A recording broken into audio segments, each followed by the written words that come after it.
Years went by, and what I didn't notice was that, she was dealing with some personal things. And at the time when I was married, her dad said, "Hey, she's in her room crying." And I'm like, "Hey, well, what's going on?"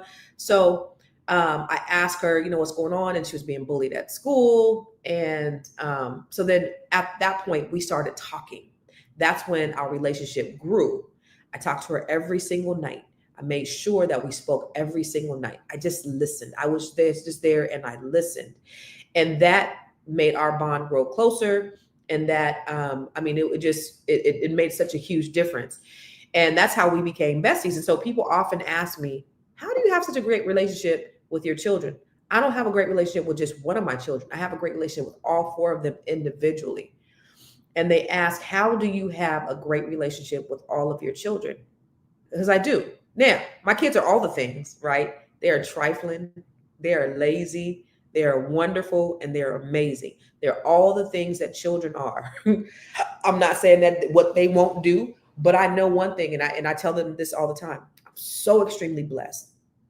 I ain't got to worry about y'all being on the street. Y'all don't clean up when I tell you to clean up. You don't pick up after yourself. I'm constantly finding myself cleaning up after them and doing all this other stuff, right? If I was a yeller, my house would be spotless, but I'm not a yeller. So then I find myself having to do extra work. It's not good. It's not good for them, but it is what it is, right? I'm not a yeller. But they're not, they're respectable. They're mannerable. And I actually give props to my ex for that, because he raised them to where they had to respect adults. They were very mannerable children. They were always in line. So I wanted to talk to you about just what it's like. What does it mean? Because everybody doesn't have great relationships with their children. And I will say, like, even for me, the way my parents parent me were vastly different. My mom still be trying to tell me, like, she'll get on the phone and be like, "You need to do," and I'm like, whoa, whoa, whoa, whoa, whoa, whoa. Like, she called me the other day. Like, my son is out there with her. My middle son is out in California, right? She gets on the phone and she's like, "You need to buy him a cell phone." I'm like, "Wait, what's going on? Huh?" Now he ain't getting no cell phone because you came at me wrong. But she tried that, but she doesn't, the way she approaches things, right? And a lot of us parent, we parent people by going off. "I gotta tell you what to do." So at this stage in the game, when they're grown-ups, you don't tell. I'm almost 50. Why are you telling me what to do? No, you talk to me. You advise. You, most importantly, listen. So a few years ago, because I had gotten DMs from people saying, how are you so close with your children?"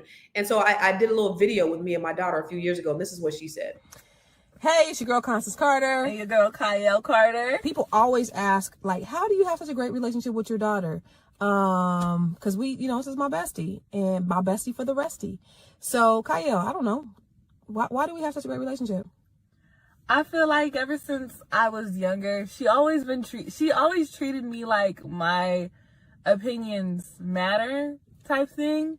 Like, I don't know, like, whenever I speak to her, even when I was like little, like 8 or 9, like you spoke to me like, not like I was an 8 or 9-year-old, but actually like understand me. And so that really, like, that started our relationship, for just simply like just listening to me. That's simple. That's basic. Like, but you know what? I patterned my parenting from my dad, because I could really say that my dad did the same thing. He used to listen to me.